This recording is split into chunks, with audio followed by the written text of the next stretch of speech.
Gracias, Miguel Ángel. Bueno, encantada de estar aquí otra vez. Después estábamos comentando 2 años, ya no sabíamos cuánto había pasado, ¿no? Estuve aquí justo antes del gran confinamiento. Empezaban ya los primeros casos de COVID, sobre todo en China. No, la verdad es que... Entonces 3 años. Ah, no, 2 años. 23 años, es verdad. 2020. Ah, pues es verdad, 3 años, hace 3 años. Pues eso me parecía a mí que hacía tanto tiempo. Entonces, nada, un placer estar otra vez aquí con vosotros. No nos imaginábamos la que nos venía encima, francamente, y desde entonces han pasado muchas cosas, porque primero fue el COVID, luego fue la guerra de Ucrania. Hay muchas cosas y sobre todo yo creo que hay un cambio, como decía Miguel Ángel, muy importante comparando lo que pueden ser la próxima década, los próximos 5 o 10 años. Yo os voy a hablar un poco de 2023, ¿no? La estrategia para 2023. Pero sí que es verdad que yo creo que hay que hacer una línea entre lo que ha pasado en los últimos 10-15 años a nivel económico, de crecimiento económico, de modelo de crecimiento, a nivel monetario, a nivel geopolítico incluso, y dónde nos encontramos ahora y qué podemos esperar para el futuro. Y yo creo que esta portada demuestra muy bien ese cambio de régimen monetario, ¿no? De política monetaria. Si algo hemos visto el año pasado es cómo los bancos centrales, después de estar entre 10 y 15 años con tipos de interés cero o incluso negativos, que los inversores conservadores no sabíamos dónde invertir porque no teníamos opciones, no había alternativas en riesgo. Acordaos cuando el Tesoro español prohibió al minorista, a nosotros, comprar letras del Tesoro porque daban rentabilidad negativa, es decir, tú estabas perdiendo dinero. Entonces todo esto ha cambiado porque los bancos centrales, el BAR de los bancos centrales, nos ha cambiado el menú. Antes lo que teníamos era bajadas de tipos continuas y inyecciones de liquidez. Bancos centrales venían y compraban deuda, compraban deuda, compraban deuda. Incluso compraban bolsa, en el caso del Banco de Japón o el Banco Americano, la Reserva Federal a través de ETFs. Y ahora lo que tenemos es que ese menú ha cambiado, la barra libre de liquidez, ya no hay happy hour, ¿vale? Ya no van a estar los bancos centrales aquí inyectando liquidez como han estado en los últimos años. Y básicamente es porque la inflación, aquella inflación que se hartaron de decir los bancos centrales hasta principios del año pasado, esto es un fenómeno temporal transitorio y no es un problema, pues al final sí que se demostró que era un problema y se vieron obligados a subir tipos de interés de forma muy significativa. ¿Quién no tiene una hipoteca que hace un año teníamos el Euribor 12 meses al menos 0,5 y ahora lo tenemos 4 puntos porcentuales más arriba, al 3,5, al 3,3 me parece que está ahora mismo? Y eso tiene muchísimas implicaciones a nivel económico, pero también a nivel inversiones. Estábamos comentando, por fin la renta fija es una alternativa. Por fin podemos comprar letras del Tesoro, por ejemplo, a 12 meses, pues prácticamente al 3%. Esto era inimaginable en los últimos años. Y bueno, antes de pasar a eso, yo lo que quiero, bueno, os voy a pasar el texto, lo que quiero es un poco que os quedéis con la idea de que es el fin de una época de política monetaria, en la que el modelo de crecimiento era deuda, deuda, deuda, deuda sobre deuda. Es decir, cada vez que teníamos un problema con Lehman Brothers, cuando quebró Lehman Brothers, 2008, en 2012, 2013, acordaos con el bazooka este que lanzó Mario Draghi, que al final dijo whatever it takes, yo haré lo que sea necesario para proteger al euro, y créanme, será suficiente, y compraba deuda, deuda, deuda. Y luego llegó el COVID, pues también más compras de deuda por parte de los bancos centrales, de toda la deuda que emitían los gobiernos para sacar a las economías con políticas fiscales expansivas de la recesión, ¿no?, en la que nos metimos.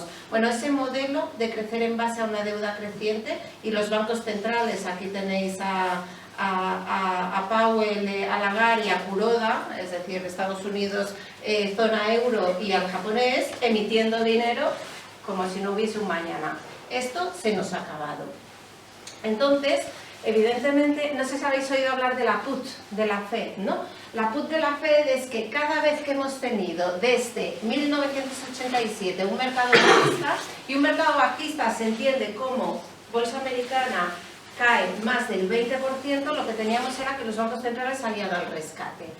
¿Qué hizo Greenspan desde el 87 hasta el 2002? Bueno, pues mercado bajista, caía más de un 20%, recortaba tipos. Fijaos, empezó en el 7,3 al 6,5.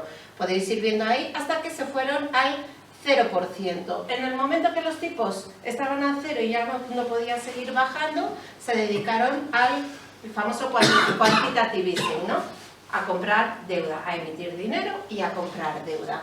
¿Qué ocurre? Que eso ha seguido con Bernanke y ha seguido con Powell, pero por primera vez en 2022, después de muchos años, ya no tenemos ese apoyo de los bancos centrales. Esto no quiere decir que los bancos centrales se vayan a desentender totalmente y vayan a dejar a los mercados caer, sino simplemente lo que quiere decir es que lo van a hacer solo en situaciones de estrés máximo. Un ejemplo, septiembre del año pasado, cuando Liz Truss, la que era primera ministra en Reino Unido, que sabéis que ha habido muchísimo cambio de primeros ministros, presentó un plan fiscal súper expansivo. Entonces, claro, los costes de financiación de Reino Unido empezaron a subir de una manera súper intensa, muy rápida, y entonces el Banco de Inglaterra, que ya estaba empezando a dejar de comprar deuda, estuvo 14 días comprándolo todo. Pero eso es un momento de estrés máximo, de inestabilidad financiera, que tú tienes que garantizar que los mercados puedan seguir funcionando. Pero salvo esos momentos, creemos que se ha acabado todo este tema de compras sin ninguna medida, por decirlo así, de los bancos centrales. Como veis, entonces, los bancos centrales, toda esa liquidez que han estado inyectando en los últimos años, ahora ya se ha parado y debería ir yendo para abajo. Eso tiene, como veremos luego, implicaciones, y las ha tenido muy claras tanto en la renta fija como en la renta variable, en la bolsa en 2022. Esto es lo que ha propiciado las fuertes caídas que hemos sufrido en nuestras inversiones el año pasado. ¿Qué son estas precisamente? Fijaos, esta parte coloreada es el balance de los bancos centrales. ¿Veis cómo había estado creciendo sin parar? Y en el momento en que en 2022 empezaron a retirar liquidez los bancos centrales, tanto la renta fija, que la tenéis aquí en rojo, y sobre todo, diría, no tanto, sino sobre todo, ¿no? Y lo hemos sufrido en nuestras carnes, la renta fija, la inversión en renta fija ha sufrido muchísimo el año pasado, hemos tenido caídas pues en más del 20%. Y la renta variable también, la bolsa en negro, es verdad que esto a finales de año se ha recuperado. Estos datos son a 6 de diciembre, luego os enseñaré lo que ha pasado en enero, ¿vale? Pero como podéis ver, pues ese reseteo, por decirlo de alguna manera, de política monetaria ha supuesto que no recoger el riesgo implícito que podía tener una inversión, porque los bancos centrales lo compraban todo, al dejar de comprarlo todo, pues se ha recogido en bolsa. Y lo que se ha producido es un cambio de expectativas brutal. Ya no os hablo hace 3 años, que es la última vez que estuve aquí. Os hablo, fijaos, vamos a centrarnos solo en Europa, ¿vale? El tipo de depósito del Banco Central Europeo. Las expectativas que había a finales de 2021 era que el tipo de depósito iba a seguir en niveles negativos en 2023, este año. Ahora mismo está al 2%, fijaos lo que ha subido, ¿eh? Estamos hablando que estaba en el menos 0,5, ha subido al 2%. En el caso de Estados Unidos, todavía más agresivo, allí estaban al 0,025, han pasado al 4,25, 4,5. Y las expectativas actuales es que sigan subiendo, queda más recorrido en Europa, que ha hecho menos trabajo, y ahí es uno de los riesgos que vemos, y queda menos recorrido al alza en Estados Unidos, pero como veis las subidas han sido espectaculares. ¿Y por qué? ¿Por qué los bancos centrales han cambiado de forma radical su actitud? La inflación. Una inflación que, fijaos, tenemos aquí desde el 2002, ¿vale? Tenemos 20 años. Fijaos, hemos tenido periodos deflacionistas, pero en general lo que hemos tenido son periodos de muy baja inflación.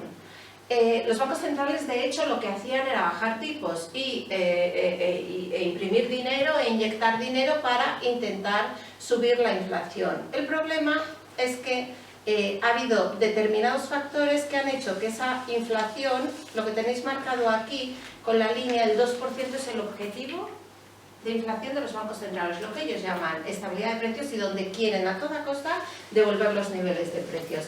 Fijaos la subida que ha tenido. En el caso de Estados Unidos, la general, niveles del 10%, en el caso de Europa, pues casi del 11%. Aquí ha habido varias cosas. Ha habido salida del COVID, ¿os acordáis cuando todos por fin nos dejaron salir a la calle? Consumíamos como si no hubiese un mañana todo el ahorro que habíamos acumulado, y de hecho lo seguimos consumiendo, ¿no?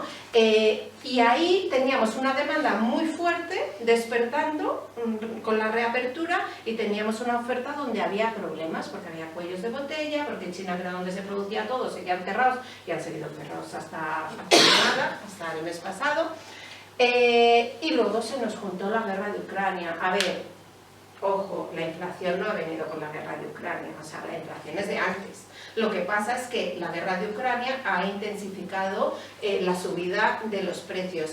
Es cierto que últimamente hemos visto moderación y ahora lo veremos, pero ojo, esto no quiere decir que bajen los precios. Es como cuando sale el telediario y dicen la inflación ha caído, y entrevistan a 2 o 3 señores, señoras, y dicen, pues yo no noto que los precios hayan caído. No, es que los precios siguen subiendo. Lo que se está moderando es el ritmo de subida. Entonces, y además esto es acumulado, es decir, a mí la inflación en España el año pasado me subió un 8% y he perdido poder adquisitivo, si no me suben el sueldo, por un 8%. Y si este año la inflación sube un 4%, como se estima, yo ya tengo un 12% de pérdida de poder adquisitivo. Es decir, es un tema bastante importante a nivel impacto sobre consumo. ¿Qué ocurre? Que esto sí que es cierto que está bajando, ahora lo veremos un poquito más en detalle, pero hay factores que van a hacer que la inflación sea más alta de lo que ha sido en la última década. Y ahí cito unos cuantos: la desglobalización, todos los menores costes de producción que teníamos, pues ponernos a China o emergentes. Bueno, eso se va a ir moderando. El shock energético, las sanciones a Rusia, aunque acabe la guerra, ojalá acabase, ¿no? Pero incluso aunque acabase es difícil que levanten las sanciones a Rusia. La transición energética, que bueno, pues de por sí es inflacionista. Mercados laborales que están tensos en términos generales. En realidad, a pesar de que las economías hay expectativas de desaceleración, los mercados laborales siguen bastante tensos. Hoy ha salido el dato de paro en España y ha repuntado algo, pero poco. Y lo que es en Europa y en Estados Unidos siguen bastante tensionados y con riesgo de presiones salariales y por tanto de presiones inflacionistas.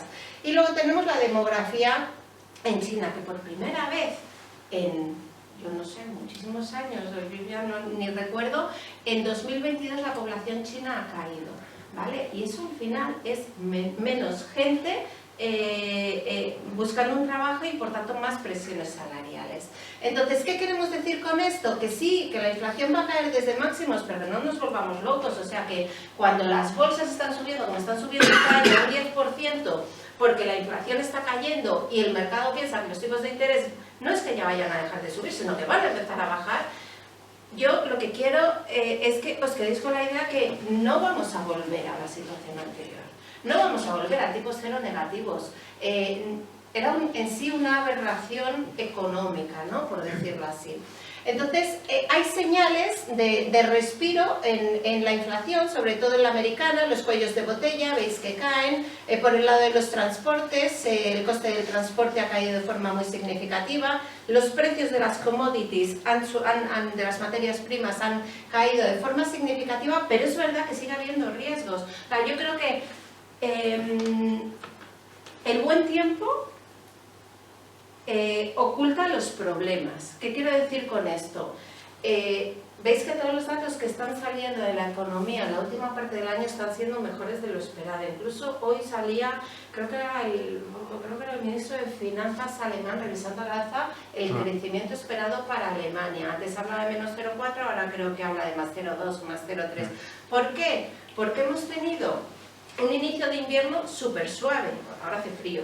Pero diciembre, vamos, supongo León aquí, como en otras partes, ¿no? Diciembre hemos tenido unas temperaturas espectaculares de buenas. Entonces, eso hace que todo ese miedo que había de que el shock energético te hiciese parar fábricas, racionamientos, etcétera, etcétera, no se ha producido.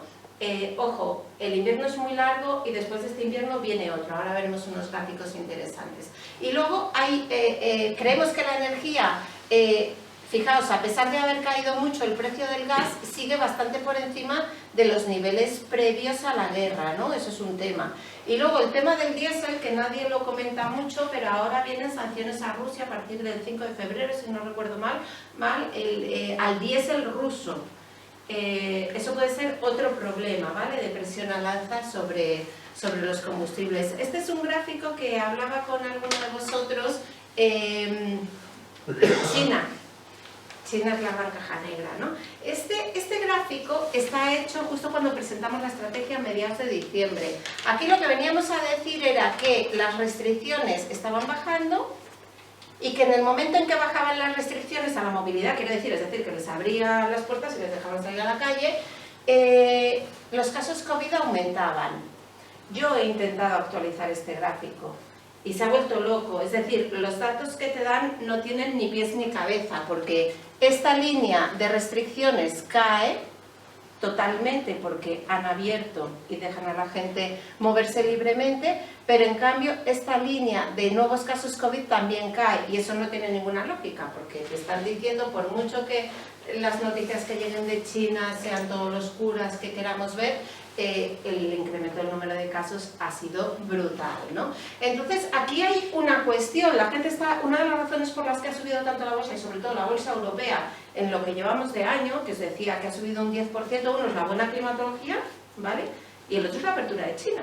Tenemos muchas relaciones con China y eso nos ha venido muy bien, pero claro, yo pienso por un lado, China, ¿va a ser tan fácil que la reapertura sea directa, sin problemas y no larga y errática? Bueno, yo tenía mis dudas y todavía las sigo teniendo, pero incluso en el otro lado, ponerse en el otro lado, que realmente abren sin problema, la economía se recupera, hombre, pues tenemos un problema de inflación, porque si de verdad tenemos a un gigante como China creciendo fuerte, va a haber mucha más demanda de materias primas, de energía, etcétera, etcétera. Y entonces, ¿por qué el mercado recoge positivamente la apertura de China pero no recoge negativamente el aumento de la inflación? O sea, son cosas, os voy dando pinceladas, ¿no?, para luego llegar a donde quiero. Y luego el tema de los famosos efectos de segunda ronda. Antes os hablaba de los riesgos sobre la inflación. Uno de ellos es que los mercados laborales están bastante tensionados, sobre todo en Estados Unidos. Tienen una tasa de paro del 3,5, aquí la tenemos del 13, o sea, es una cosa bastante distinta, en Europa del 6 más o menos. Entonces, ¿qué ocurre? Bueno, pues que hay que ver cómo van evolucionando los salarios. En Estados Unidos es verdad que están moderando algo, pero hay que ver qué ocurre. Pero en Europa, las últimas negociaciones salariales que se están haciendo, sobre todo en Alemania, que es un poco la que lleva el liderazgo, son subidas del 4%. Y eso al final puede generar efectos de segunda ronda. No sé si oísteis, yo creo que fue ayer que dijeron, Telefónica había pactado con parte de su plantilla de España 7,8 de incremento salarial. Pues oye, al final eso también de por sí es inflacionista, ¿no? Pero sí que quiero también que os quedéis un poco con la idea de que no es lo mismo la inflación americana que la inflación europea. La inflación americana es mucho más de demanda y por tanto es mucho más fácil bajarla con subidas de tipos de interés. La inflación europea es más de oferta, es mucho de energía y de alimentos. Y el problema está en que si es una inflación de oferta, por mucho que subas los tipos de interés, tú no puedes hacer que haya más crudo en mercado, tú no puedes hacer que haya más alimentos en mercado y tienes un problema, ¿no? Entonces, fijaos cuál es la diferente lectura. En Estados Unidos hemos tocado techo de inflación, parece que hemos tocado techo de inflación, de hecho tenéis distintos indicadores, pues aquí os he puesto los precios del ISM manufacturero, que es un indicador adelantado de ciclo. Fijaos cómo bajan los precios del ISM manufacturero y la correlación que existe con el IPC de Estados Unidos, que si sigue en la línea gris a la línea roja es de esperar que haga lo mismo.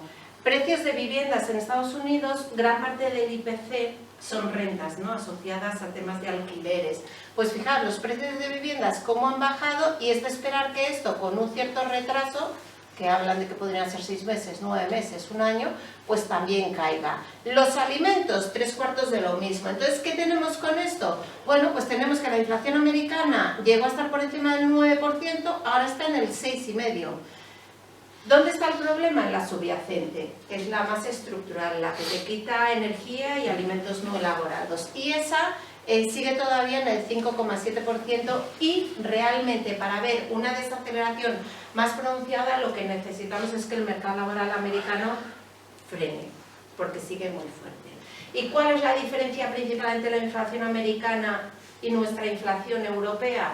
Pues que tenemos un problema de dependencia energética brutal, que se ha puesto de manifiesto con la guerra de Ucrania. Dependíamos mucho de los flujos de gas rusos. Fijaos cómo han caído los flujos de gas rusos a Europa, y eso ¿se ha compensado o no se ha compensado? Hombre, claro que se ha compensado en volumen, pero no en coste.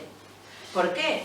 Porque hemos conseguido el gas que necesitábamos, pero a costa de pagar un precio mucho más alto. ¿De dónde ha venido sobre todo? GNL, gas natural licuado de Estados Unidos. Lo pagamos entre 4 y 7 veces más caro que ellos. Entonces, claro, eso al final es restar competitividad a la industria europea, y es un problema importante. Os podrán decir, porque es verdad que lo dicen los que son más positivos, que, bueno, tenemos el nivel de reservas de gas en máximos, no hay problema. Bueno, esto es como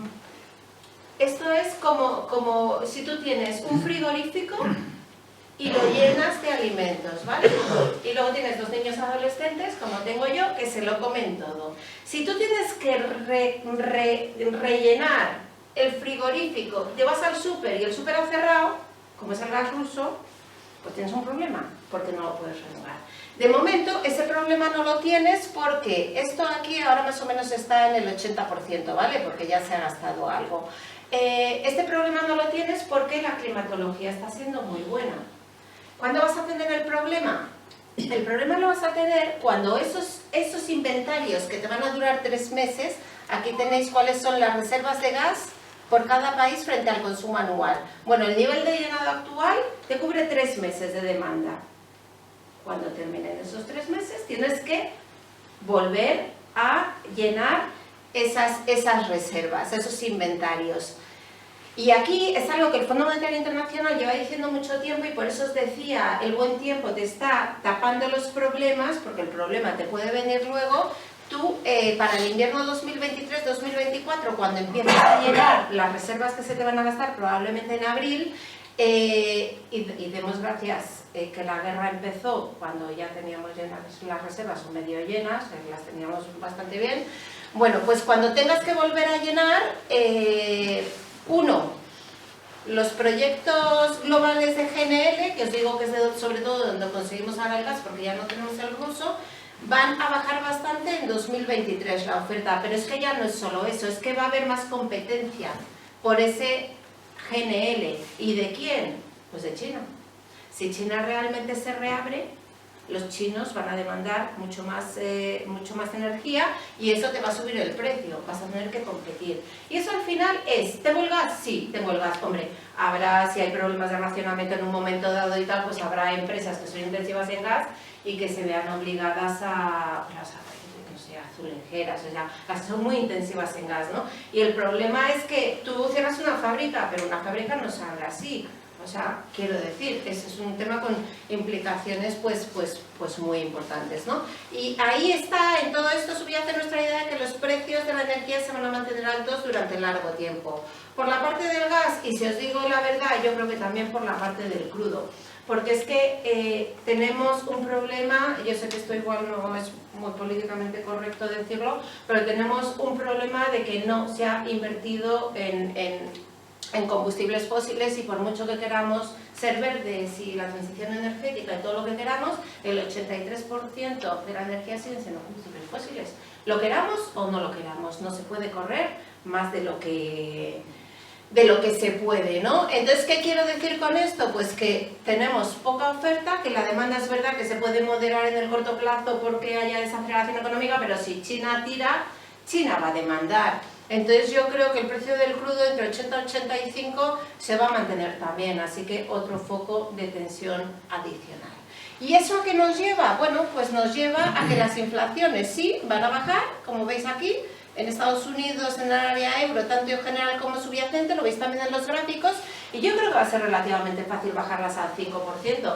Pues dos cosas, hombre, un efecto base, tú ya estás comparando unos precios que te han bajado con unos precios altísimos hace un año, y dos, por desaceleración de la demanda. El problema es, yo no sé, se lo leía el otro día a un broker que me hizo mucha gracia, que decía que esto es como las dietas, que perder los primeros kilos es muy fácil, pero luego complicado, ¿no? Entonces yo creo que la inflación va a ser lo mismo, y aquí es donde nuestra opinión diverge un poco de la del mercado. El mercado está pensando que la bajada va a ser brutal y al 2%, tienen un objetivo los bancos centrales van a dejar de subir tipos y van a empezar a bajarlos otra vez. No, nosotros creemos que esto no va a ser así, va a costar bastante más de lo que se piensa el mercado bajar la inflación, y los tipos de interés, bueno, aquí tenéis más.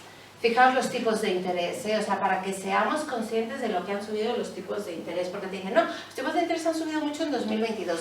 Fijaos cómo ha sido la subida con respecto a otras de la historia. Yo creo que ha sido la más intensa en menos espacio de tiempo. Quiero decir, aquí las tenéis, este es el mismo gráfico que os pintaba esto, que os pintaba al principio, y bueno, aquí la realidad es que nos vamos a ir a tasas del 5% en Estados Unidos, están al 4,5%, la semana que viene sabéis que tenemos Reserva Federal, y la semana que viene también tenemos Banco Central Europeo. Ellos subirán probablemente no 50, yo ya me creo más que vayan a subir 25. ¿Por qué? Porque ellos ya han subido mucho, porque ellos ya se está viendo desaceleración en su inflación, como os decía, porque es más de demanda, y porque ellos ya se está viendo más desaceleración en su ciclo económico.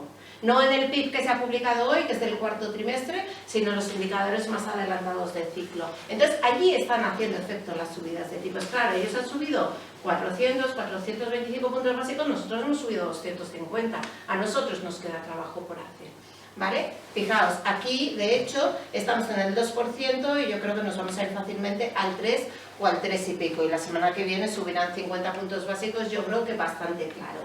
Entre medias hay muchísima rumorología en mercado. La semana pasada, el martes, de pronto el mercado empezó a subir y todo el mundo llamando y decía, ¿qué pasa? ¿Qué pasa? Bueno, pues había salido un rumor que decía que el Banco Central Europeo iba a subir 50 puntos básicos en febrero, pero que luego ya iba a subir muy poquito más y mucho más despacio. Claro, ¿qué pasó los días siguientes? Que empezaron a salir todos los miembros del Banco Central Europeo diciendo eso no es así.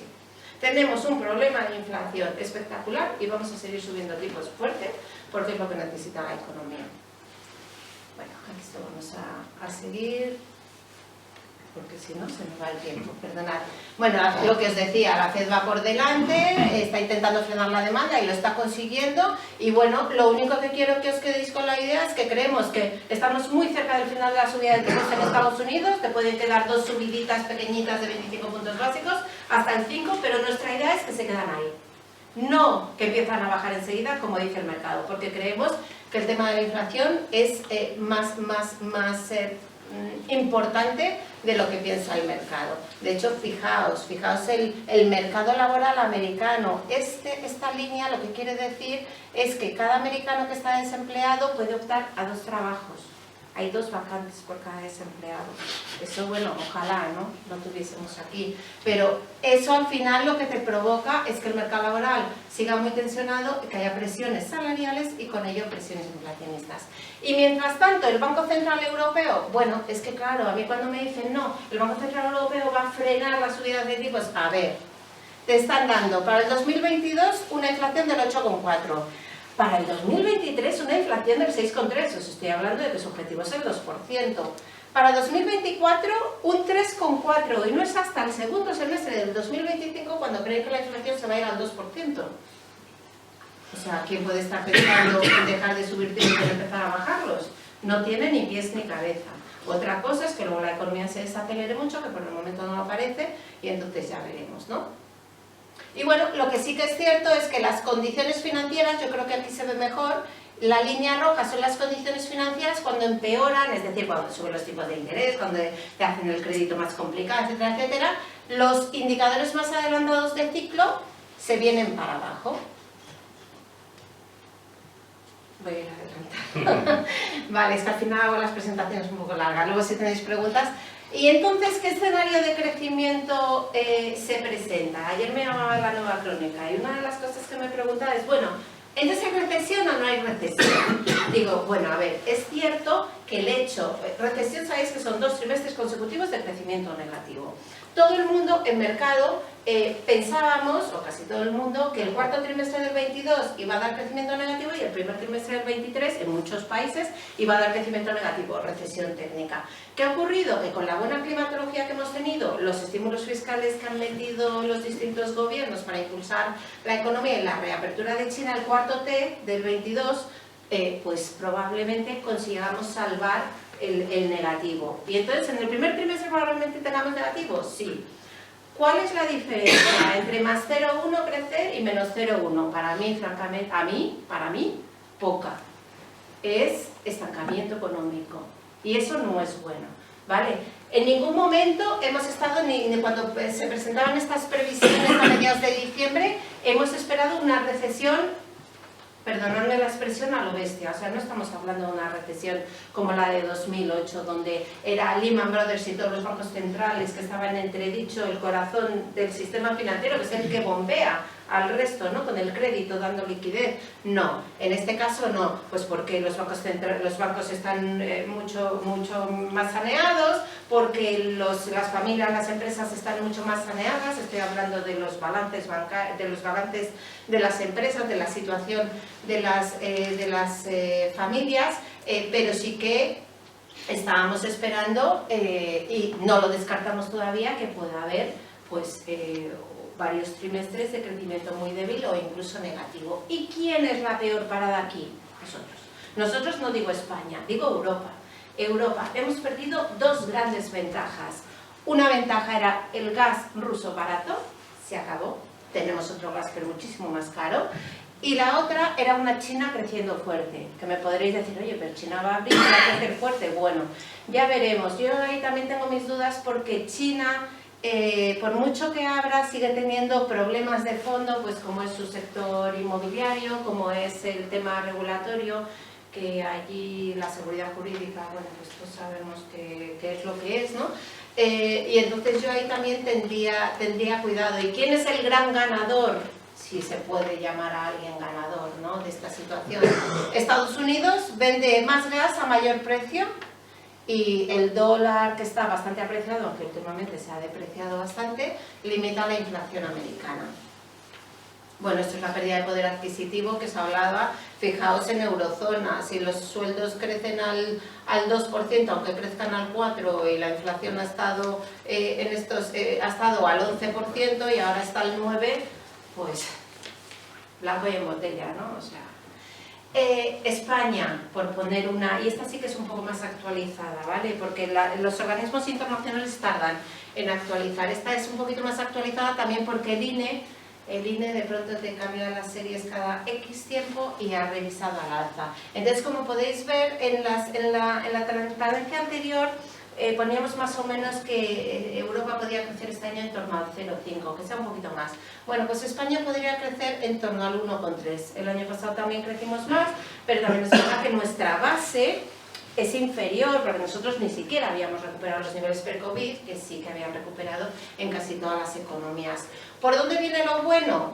Si viene por la inversión empresarial, si de verdad los fondos Next Generation, los fondos europeos famosos, se acelera todo el tema de tramitación y tal, que unos dicen que sí, otros dicen que no. Salía, no sé, de la vez un artículo demoledor que decía que Europa se iba a venir aquí porque no sabían que se estaban yendo los fondos. No lo sé, pero sí que es cierto que si eso lo hacen bien, creo que son como 60.000 millones de euros. ¿Vale? O sea, que eso debería apoyar, aquí tenéis la inversión, ¿vale?, para el año. El consumo de los hogares, yo creo que a corto plazo sigue aguantando relativamente bien, porque hay mucho ahorro acumulado, porque el mercado laboral sigue aguantando más o menos, pero de fondo tiene una pérdida de poder adquisitivo brutal. Y al final nos dan por las hipotecas, nos dan cuando vamos a, quiero decir, perdón, nos vemos negativamente impactados por las hipotecas, subida, por el tema de los combustibles, por el tema de los alimentos. El IPC de alimentos en España está creciendo al 16%. Bueno, lo notaréis todos cuando vais a la compra. Es brutal. Entonces, bueno, pues esos son temas, fijaos, aquí esto lo llaman algunos el cruce de la muerte. La inflación general bajando al 5,7, sabéis que tenemos aquí un capa a la energía también, que nos está haciendo bastante bien. Cuando lo quiten ya veremos, que creo que es mediados de año, pero en cambio la subyacente está en máximos históricos, creciendo al 7%. Pues eso es cuanto menos preocupante, ¿no? Con todo esto, ¿dónde invertimos? ¿Voy bien? Muy bien. Muy bien. ¿Dónde invertimos? Bueno, por fin podemos invertir en renta fija. Fijaos, esto es la deuda que teníamos en el 21 con rentabilidad negativa, 18 millones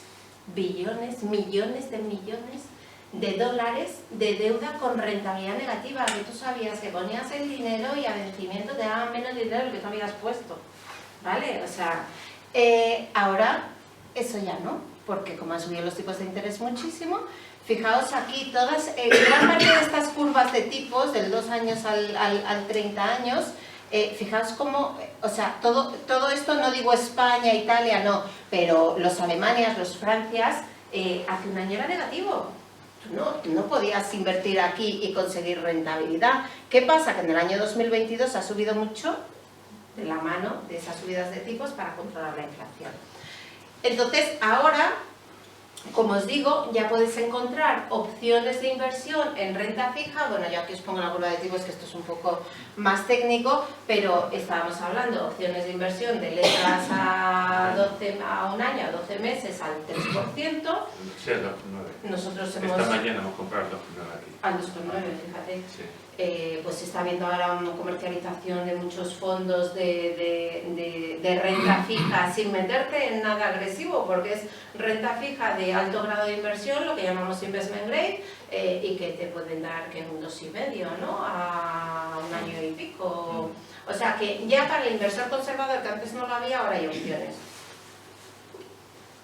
Hay que ser selectivos, hay que tener cuidado, no hay que invertir en high yield, ¿no? en los más especulativos, porque es verdad que ante un deterioro del ciclo, pues oye, va a haber empresas, sobre todo las más endeudadas, que algunas van a quebrar.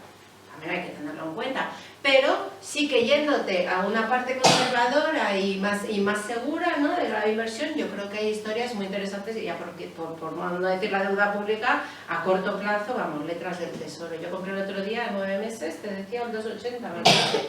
Oye, pues un 2,80 a 9 meses, después del desierto en el que hemos vivido de rentabilidad en los últimos 10 años, pues me parece que está muy bien, ¿no? Y mientras tanto, ¿qué hacen las bolsas? Que también es donde yo me enfoco más, ¿no?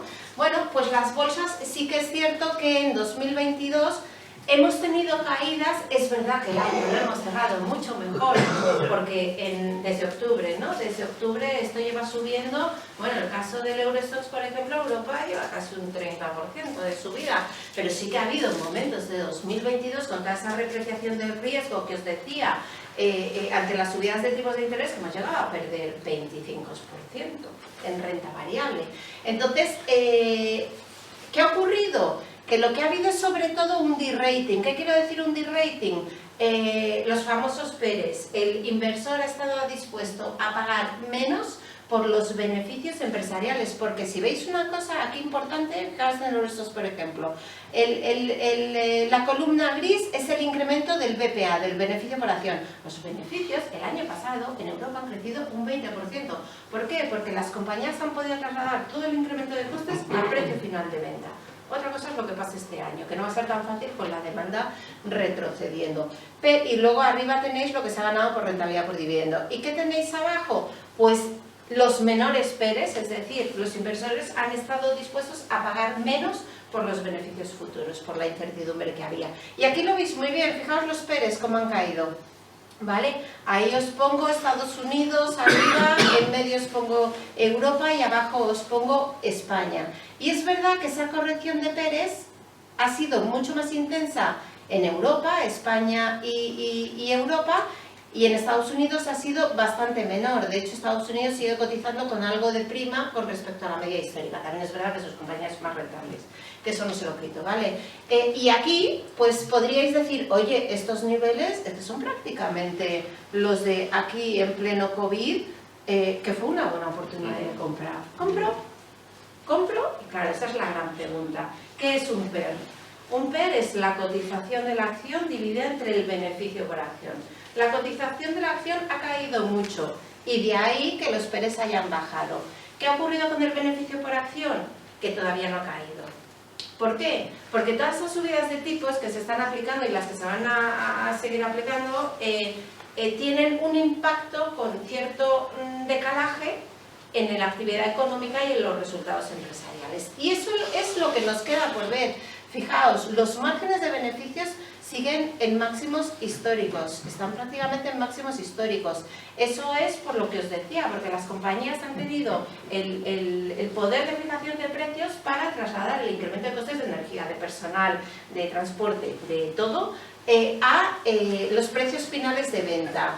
Y entonces los márgenes los tienen en máximos, pero este año es previsible que ante una menor demanda tengan menos capacidad para seguir subiendo precios y que esto se normalice. Con lo cual, estas revisiones, sobre todo de beneficios por acción, fijaos, en Estados Unidos sí que se han revisado los beneficios de 2023, por ejemplo, y de 2024 simplemente por arrastre, pero en Europa no. Diréis, pero bueno, pero ¿cómo puede ser que se estén revisando al alza los beneficios en Europa? Bueno, también es verdad por el distinto composición sectorial. Nosotros tenemos mucha energía, que los precios de los combustibles, del diésel, los márgenes de refino, todo están máximos o en niveles muy altos. Y tenemos muchos bancos que se benefician claramente de las subidas de tipos. Entonces, aquí tiene que haber todavía un ajuste a la baja. Y por eso seríamos un tanto cautos, sobre todo teniendo en cuenta cómo hemos empezado el año de fuerte. Porque las bolsas en 2022 han sido bajistas, lo cual no quita que haya rallies alcistas entre medias. Fijaos el Eurostoxx, es brutal, un 26% de rally alcista dentro de un mercado todavía bajista, ¿vale? Fijaos cómo hemos empezado el año en las bolsas. Esto es lo que llevamos, ¿vale? En los distintos índices, sobre todo muy fuerte Europa, muy fuerte China, ¿vale? Y sobre todo es por lo que os comentaba antes, no voy a ahondar. Apertura de China sobre climatología y que el ciclo se ha comportado bastante mejor, pero todavía queda por verse el impacto de las subidas de tipos. Y en renta fija, que os decía, se perdió mucho el año pasado, pero a partir de un momento dado, a finales de año se empezó a recuperar y en distintas referencias de renta fija, pues fijaos, esto es lo que se lleva ganado en el año. ¿Qué ocurre? Que igual que os digo que a medio plazo sí que invertiríamos en renta fija y creo que tiene toda la lógica, también os digo que el mercado tiene o está pensando en que los tipos van a bajar antes y más de lo que creemos realmente que van a bajar. Entonces puede haber turbulencias intermedias, pero si estás invirtiendo a vencimiento, por decirlo así, tú compras y te lo quedas, son muy buenos tipos de interés y es una rentabilidad que creemos que retribuye bien el riesgo, que realmente ahí no hay riesgo, ¿vale? Y entonces, ¿cuándo compramos bolsa? Porque claro, esto que os estoy diciendo, decís, probablemente me estaréis pensando, bueno, pues se ha subido tanto a principios de año, me estás diciendo que todavía quedan por revisarse a la baja los beneficios empresariales, ciclo tal, que estás negativa. Bueno, yo creo que en el corto plazo tiene que tomar un poco aire el mercado, ¿vale? Pero que en el medio plazo sí que tendrá que recoger la recuperación futura. Y aquí, estos son muchos gráficos, lo sé, yo lo único que aquí intento enseñar es en distintas recesiones cuál es la relación entre las bolsas y la economía. Y las bolsas siempre anticipan a la economía más o menos en 6 meses. Lo cual quiere decir que yo tengo que empezar a comprar bolsa 6 meses antes de que termine la recesión o que, si no hay recesión, sea el punto más bajo de la desaceleración económica. Y si lo queréis ver en números, bueno, esto es un estudio que hicimos y la verdad es que es interesante, te enseña pues el suelo del Dow Jones, uno de los principales indicadores americanos, se ha visto en media, en la historia, 4 meses antes del final de una recesión. Entonces creemos que ahí realmente lo que hay que hacer es esperar a ver que realmente se mueven las presiones inflacionistas, que los bancos centrales puedan cambiar un poquito el chip de, oye, dejo de subir tipos y empiezo a pensar, probablemente ya en 2024, en bajar, y entonces ahí será realmente cuando haya más apoyo al ciclo económico y a los resultados empresariales.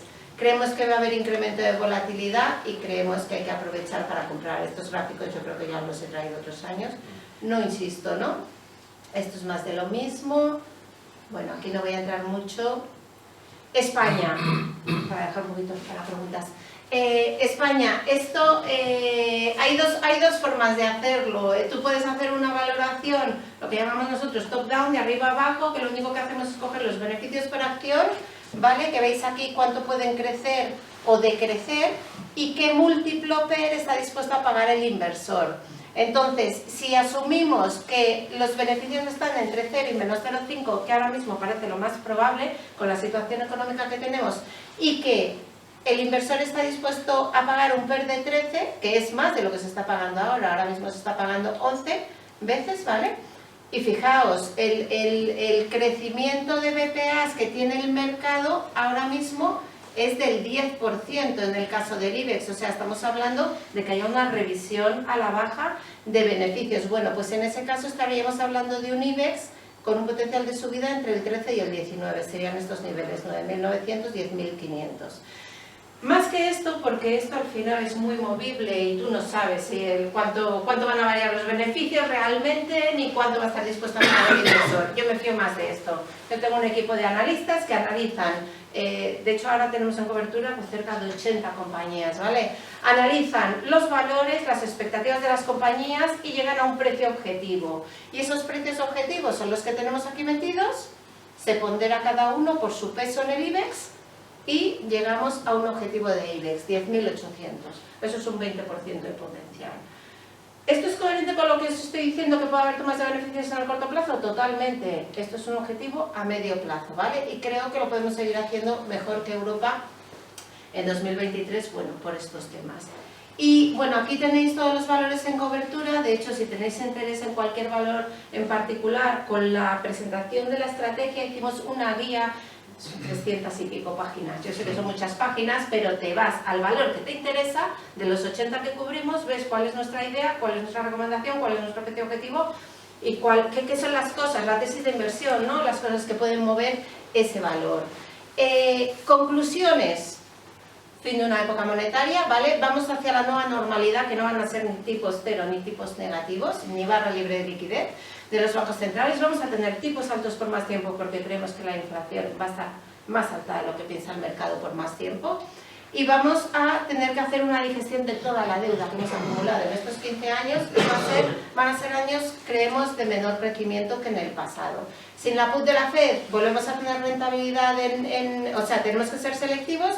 Hay opciones en renta fija y en renta variable empezaríamos el año con sesgo, o ahora, incluso después de la subida, con sesgo defensivo, ¿vale? Porque la rebaja de beneficios está aún pendiente.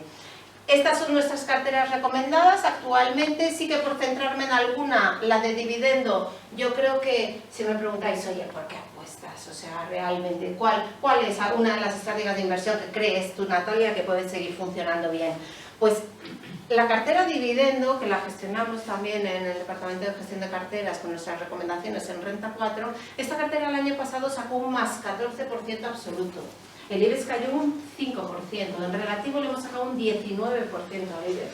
O sea, es espectacular, no es un año típico, o sea, yo no estoy diciendo que podamos repetir eso todos los años, pero creemos que la opción de invertir en valores con flujos de caja, con beneficios recurrentes que retribuyan al accionista, con altas rentabilidades por dividendos sostenibles, creemos que este año puede seguir funcionando bastante bien, ¿no? Y esas son las carteras que tenemos ahora mismo. Y con esto, y un bizcocho, y os dejo un poquito para preguntas, incluso para que los futboleros puedan llegar a el partido. Pues nada, abierta a preguntas, ¿les puedo ayudar?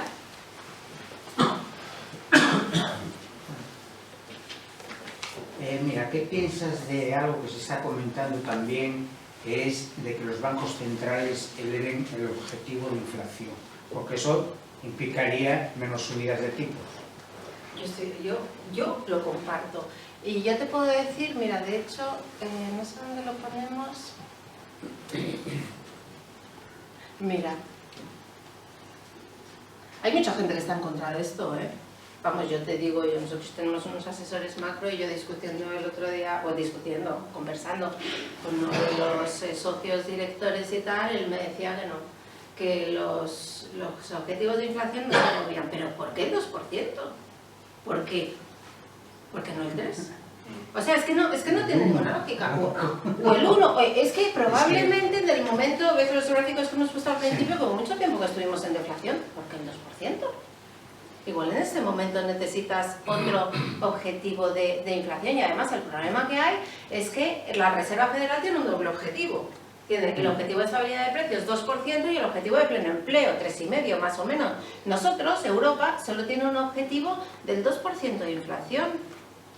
Se caiga lo que se caiga. De hecho, cuando empezaron las subidas de tipos, yo reconozco que yo decía, no, Europa no puede subir mucho porque nos va a meter en una recesión tremenda y entonces no puede ser. ¿Por qué no? Porque también tienen que priorizar el crecimiento más allá también de controlar la inflación. Y luego me di cuenta de que no, la inflación es mi único objetivo. No es que sea mi objetivo prioritario, es que es mi único objetivo y lo están demostrando. También es verdad que todos sus modelos de inflación no han servido absolutamente para nada. Pero yo estoy contigo, o sea, yo creo que no tiene por qué ser el 2% y yo no descarto una revisión al alza del 3%. Una de las cosas que están sonando ahora, a ver si encuentro un poco de tiempo porque lo vi ayer, para analizarlo, es que se están planteando cambiar la forma de calcular, creo que era el IPC americano. Ya verás, no sé si será para que salga más abajo o para qué, pero bueno, eso es como...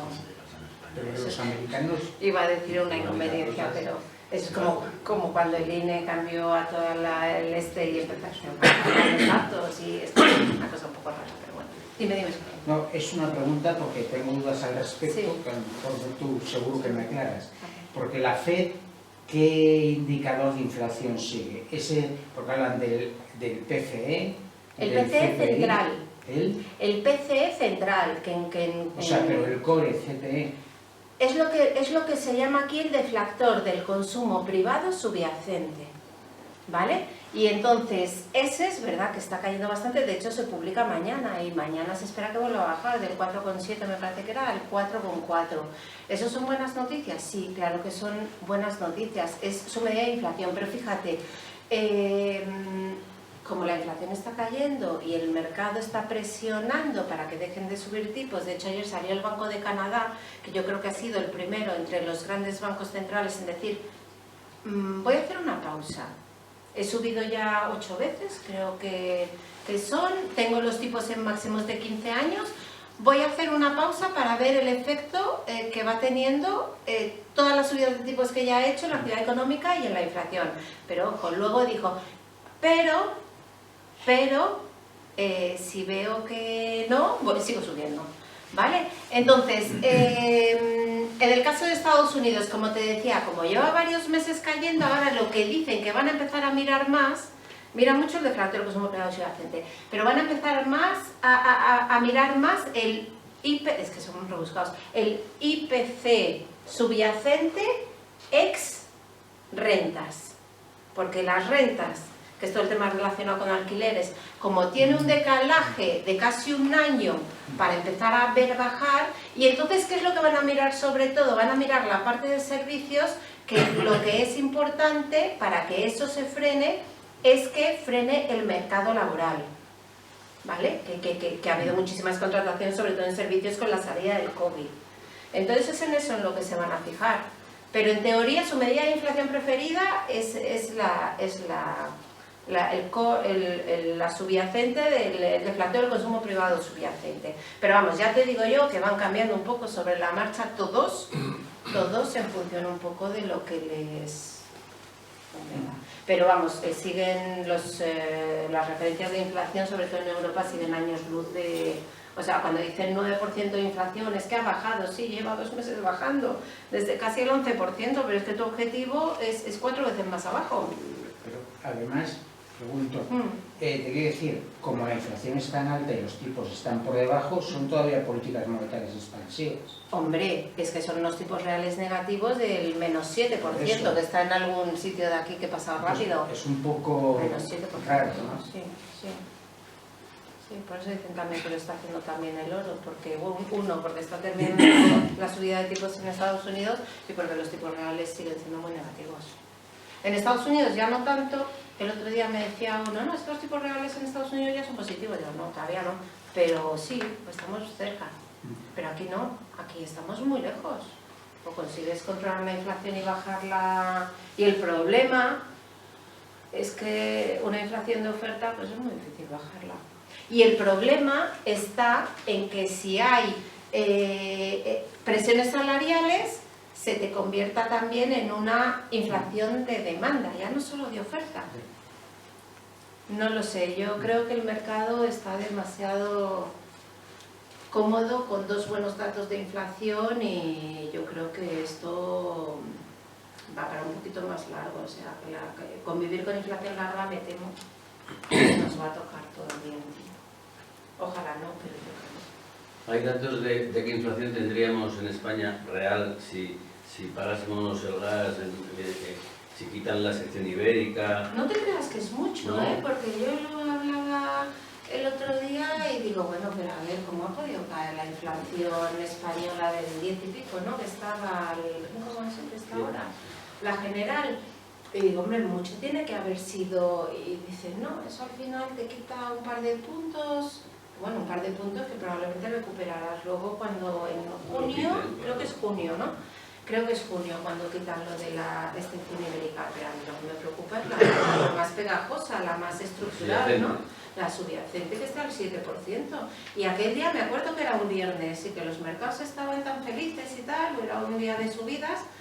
Y yo decía, pues yo es que no entiendo a qué tanta alegría, porque realmente es un problema de inflación grave y puedes tirar contra quien quieras y tirar contra los supermercados y tirar contra quien quieras, pero... Son parches al final. Y además, con las políticas expansivas, ¿vale? Al final generas más demanda. O sea, los 30 céntimos que nos han estado dando. ¿Y los gastas en otra cosa? Sí, los gastas en... Sí, claro.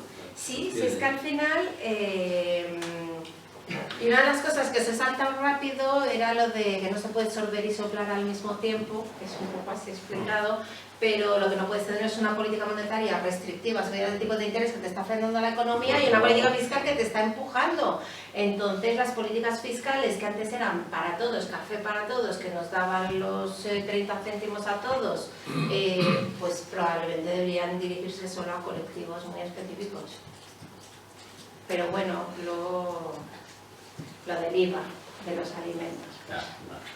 Pues no lo sé, dicen, hoy salía un artículo, ¿no? Que decía que el precio de los alimentos había subido un 3% en los últimos no sé cuántos días, no sé cuántas semanas, con lo cual se te comía todo lo que podía bajar el IVA, bueno, y luego que tampoco sabes si va a ir a margen, es que no lo sabes, pero es la cruda realidad de los datos de inflación, y los datos de inflación son horrorosos, o sea... Qué mal que es, qué negativa suena. Pero o sea, es una realidad, y es una realidad que vivimos. Vamos, yo el otro día mandé a mi hijo a comprar carne y te digo de verdad, cuando vino, me dice, me ha costado tanto. Digo, pero, y además le dije, dame el ticket, no porque no me fíe de él, le digo, pero, no puede ser. Sí. Y luego la carne, el pescado, todo eso no está metido tampoco en la rebaja del pero bueno, no lo sé. Yo creo que todavía nos queda... Una pregunta. Sí. En letras del Tesoro hay algo que no entiendo. Me parece que letras del Tesoro público, me parece que lo me asegurarán para comprar. Dice, si se sirven al descuento, son valores emitidos al descuento o a premio, por lo que su precio de adquisición puede ser inferior o superior al importe que el inversor recibirá en el momento de reembolso. ¿Cómo que puede ser inferior? No, perdón, superior. O sea, que lo que pagas puede ser superior a lo que te van a devolver en letras del Tesoro. Ponte, José, ven para acá. José y Juan Pablo están haciendo, nosotros aquí en 34 desde diciembre y enero están dando muchísimo dinero. Sí, pero lo que no... Sí, pero te pongo el contexto, están dando mucho dinero. Entonces, el que está operando sobre todo letras es José Andrés. ¿Dónde estás leyendo eso? Porque eso era hasta junio del año pasado, ahora ya no. Cuando estaban en tipos negativos. Entonces, en la publicidad del Banco Es que España, la la normativa obliga a poner eso, porque ahora somos todos tontos, no sabemos dónde invertimos, y eso por ley hay que ponerlo, pero actualmente es positivo, y bastante positivo. Explica un poco lo del descuento, porque hay gente que yo creo que confunde, o sea, Bueno, sí. sí que una persona realmente 100.000 euros, que quiere invertir 100.000 euros en letra del tesoro, a un año. Sí, si es un bono, lo que se llama un bono normal, tú te quitamos 100.000 euros y dentro de un año te damos 100.000 euros más 3, más 3.000, 103. Las letras no te quitamos 100.000, para redondear te quitamos 97.000 y dentro de... Con lo cual, hoy tienes 100.000 euros, mañana vas a tener 3.000 euros de liquidez y 97.000 euros en renta fija, letras del tesoro. Y dentro de un año vas a tener 100.000 euros más los 3.000 de la liquidez que habías tenido todo ese año. El resultado es el mismo, pero bueno, hay gente que se lía, que es eso de emisión al descuento y tal. Leyendo literalmente dice, son valores emitidos al descuento Sí. o al premio, por lo que su precio de adquisición puede ser inferior, vale, entiendo, que el precio de adquisición sea inferior, Sí, si me claro. dice que me van a dar un 3%, Claro. el precio de adquisición es... O superior al importe que el inversor recibe. Bueno, pues eso... Pero es que superior era antes, de hecho Era es antes. por lo que prohibieron al Claro. minorista comprar, porque perdía dinero. Pero ahora no, eso no se aplica Pero ahora. eso ya no se aplica Cuando dice que ahora. te las venden a un 3% de interés, te da ese el 3%. Sí. No hay Sí, posibilidad sí. de- Pagas 97 y te van a dar 100 dentro Sí, de se los compran Sí, las después. hoy se ha comprado, hoy José ha comprado al 2.90, no sé si es Sí, 2.90 o 2.91, Sí, 2.90, 2.91 es real, es lo que te van a dar, sí. sin riesgo. sin riesgo. Sí, es eso. Sin riesgo si llegas a vencimiento, porque Claro, bueno, claro. si no la estamos vendes. pensando que llegues a vencimiento, Sí, o sea, sí, que tú claro. lo vendas antes.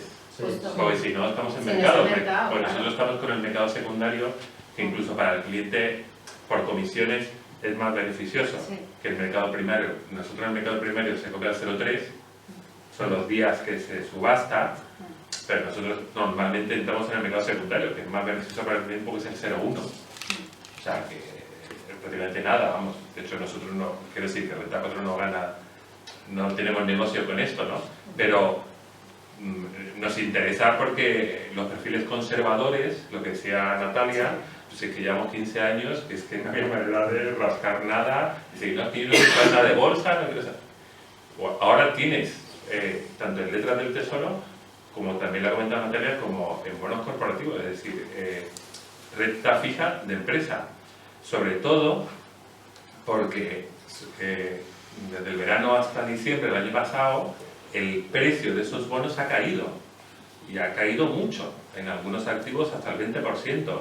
Si tenéis fondos de renta fija, lo habréis visto, que el valor liquidativo de nuestro fondo el último trimestre ha caído. No significa que no se vaya a recuperar, pero el precio ha caído por esta subida de tipos de interés. Entonces, si tú, que te ha caído tu fondo un 4%, que se va a recuperar, salvo que quiebre esa empresa, porque el riesgo de un bono es que quiebre, si no quiebra vas a recuperar el principal de los intereses, pues es una oportunidad, no sé si histórica, pero yo creo que es interesante. De hecho, Pues que llevábamos 15 años sin ver.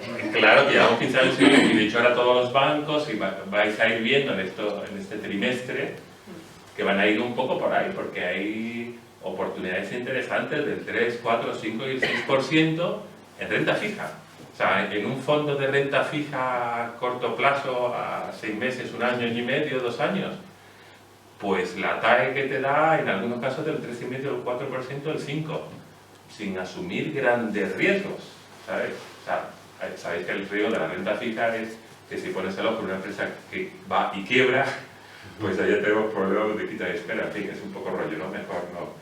Pero si no, y para eso están nuestros analistas, para, en fin, acertar un poco en que son empresas solventes, claro. ¿Cómo ves la deuda soberana? Pues la deuda soberana, yo a medio plazo creo que es una oportunidad, lo que pasa es que a corto, te digo lo mismo que la bolsa, o sea, yo creo que ha corrido demasiado, que en el momento en que el mercado se dé cuenta de que el Banco Central Europeo de verdad tiene que subir algo más los tipos de interés y que no los va a bajar probablemente este año, porque seguimos teniendo un problema importante de inflación, bueno, pues en ese momento yo creo que algo caerá en precio, ¿vale? Y subirá en rentabilidades. Y probablemente el punto de inflexión donde realmente digas a partir de aquí precios para arriba y tires para abajo, rentabilidades para abajo, será cuando se vea más daño en el ciclo económico, más daño en el mercado laboral. O sea, lo que hay cosas, por ejemplo, Italia, que es el gran ejemplo, ¿no? De, oye, cuando hay miedo, de verdad, en renta fija, la gente se sale, es en Italia. Italia llegó a tener un diferencial, lo que llamamos prima de riesgo, ¿no? Contra Alemania en el 10 años, yo creo que como 250 puntos básicos el año pasado, ahora está 180. Hombre, no es lógico. No es lógico que con un banco central que se está retirando y cada vez está comprando menos deuda y de realmente de quien compra más deudas de los periféricos, no para ayudar a que nuestros costes de financiación estén bajos, no es lógico que con un banco central europeo en retirada esté tan tranquila y tan... Entonces yo creo que puede haber algo más de volatilidad, algo más de, en el momento en que el mercado se acerque a la idea del Banco Central Europeo de, oye, de verdad los tipos van a subir más y se van a quedar ahí durante un tiempo, pues ahí habrá algo de caídas en precios, pero esto no tiene nada que ver con lo que estaban hablando los compañeros. Si tú compras un bono a vencimiento, ahí que lo tienes. Yo te estoy hablando del mercado secundario, del valor liquidativo del día a día. Y además, si bajan tipos, si compras ahora y bajan tipos, Claro. plusvalías para el bolsillo.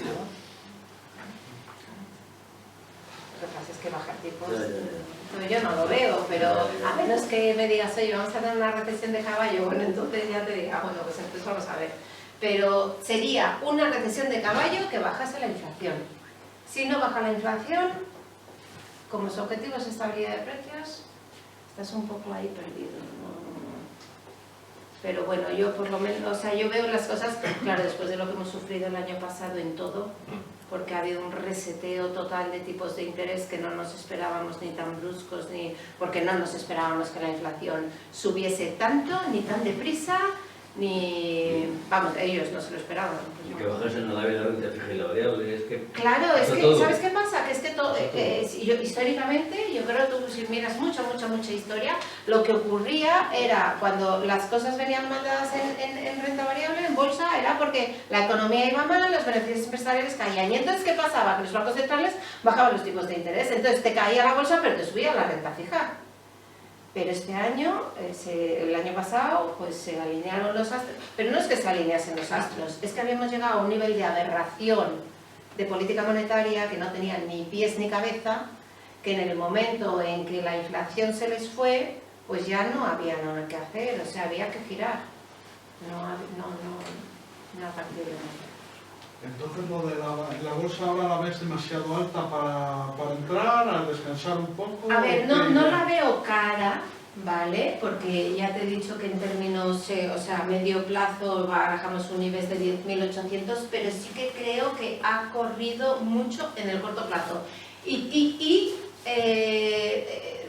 Déjame una coletilla, determinados valores.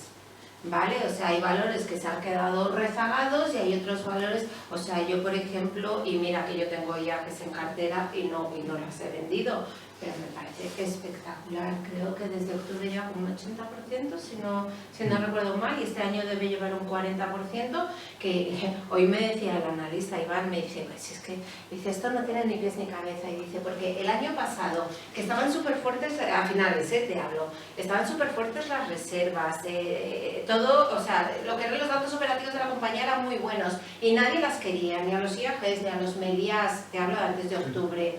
Y ahora todo el mundo las quiere, que es verdad que no se nota desaceleración en las reservas, pero también es verdad que los costes del combustible te van al alza, que no sabes. Entonces dices, hombre, pues quizá debería haber algo de tomas de beneficios en los IAGs, en los Amadeus, en las AENAs, por ejemplo, y no sé, pues girar hacia otros valores que se han quedado rezagados, ¿no? ¿Tipo Telefónica o tipo...? Pues Telefónica, nosotros la tenemos en cartera, pero es verdad que es que le está costando la vida misma. Yo no sé si también relaciona con todo este tema de los incrementos salariales, de mucha competencia.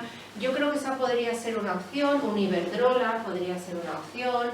¿Qué más nos gusta? Logista, por ejemplo, es un valor que lo hice el año pasado espectacular y es lo que mucha gente no quiere tener en carteras por el tema os hablo de inversión institucional, por el tema del ESG, porque como sabéis que está abajo y entonces directamente te lo tachan y te dicen no entra en la lista. Bueno, pues lo hizo espectacular y es un valor que se beneficia mucho de las subidas de tipos de interés porque tiene mucha caja, ¿vale? Que es caja temporal porque es caja de impuestos, ¿no? de tema de tabaco, pero la tiene durante un tiempo y la puede invertir. Entonces cada vez que suben los tipos de interés, pues creo que era, no sé si era 10 puntos básicos, 20 millones de euros de beneficio, bueno, era una cosa así, lo tenéis en la guía esta de compañías que os digo, lo tenéis. Y yo creo que es un valor que lo podría seguir haciendo bien. A mí Repsol, dentro de que me podéis decir, oye, pues si crees que el ciclo no va a ir bien, ¿cómo te metes en un Repsol? Bueno, es que yo creo que en la situación actual geopolítica, un Repsol es un ciclo defensivo, un ciclo defensivo. Como en Agas o eso. En Agas, por ejemplo, lo que pasa es que no tiene mucho recorrido a precio objetivo. Ahora estaba hablando algo de cambiar estrategia y entonces no sé yo qué va a hacer, pero tiene una rentabilidad por dividendo del 10% prácticamente. Es extraño que ve la cartera de dividendo no estaba en Agas. No, porque por potencial a precio objetivo no nos sale demasiado. Un 12%, fíjate. Un 12%. Bueno, aquí tienes valores, bueno, pues si ves con alto potencial, AP+, pues mira, hemos sacado esta semana, por la semana pasada, se me pasan los días, ha sido esta semana. Hemos sacado nosotros un informe de nuestro analista de AP+, que dice, esto está tirado de precio y además es que creo que está tan tirado de precio que incluso podría haber una OPA. Entonces, pues puede haberla o puede no haberla, pero es que está tan barata en un sector en pleno crecimiento, en un sector en consolidación, en un sector donde está habiendo movimientos corporativos. Bueno, esa la tenemos en la cartera de pequeñas. ¿Qué más? Bueno, es que estas son muy pequeñas, Azcoyen, es que cubrimos ahora tantos valores. Celnex. Con la OPA que van a Sí, hacer. que no sabemos si va a haber OPA o no, porque al final tiene todo el sentido estratégico. El rumor que corrió fue el viernes pasado, ¿no? El rumor que subió ese día, que subió un 10, un 10. El rumor que corrió que American Tower podría comprársela, hombre, estratégicamente tiene todo el sentido del mundo. Regulatoriamente sabéis que está todo este tema de la Golden Share, o ya no sé si la llaman así, que en industrias estratégicas y la de las comunicaciones podría considerarse como tal, pues igual el hecho de que una americana entrase en una europea, pues igual no se estaría del todo bien visto. Yo no sé si va a haber OPA o no, pero lo que sí que ha puesto de relieve es que Celnex está muy barato. A mí me parece que es un valor, y yo lo compré para mi cartera personal a 13. Luego hizo muchísimas ampliaciones de capital, subió muchísimo y luego ha caído muchísimo también el año pasado, porque es un valor que generalmente los inversores, sobre todo los grandes inversores, yo creo que ellos, o sea, no creo, seguro, hacen listados de compañías que dicen, esta está muy endeudada, se puede ver perjudicada por las subidas de tipos de interés. Bueno, pero es que tienes que tener en cuenta que Celnex, está muy endeudada porque ha crecido muchísimo últimamente con adquisiciones y tal, pero tiene casi toda la deuda a tipo fijo y no tiene vencimientos a corto plazo. Tiene todos los contratos de las torres vinculados a inflación, pero la gente tampoco lo mira. Entonces yo creo que es una empresa de verdad que para una visión a largo plazo hay que tenerla. También es verdad que hace poco dimitió el CEO, no sé si te acuerdas. Sí.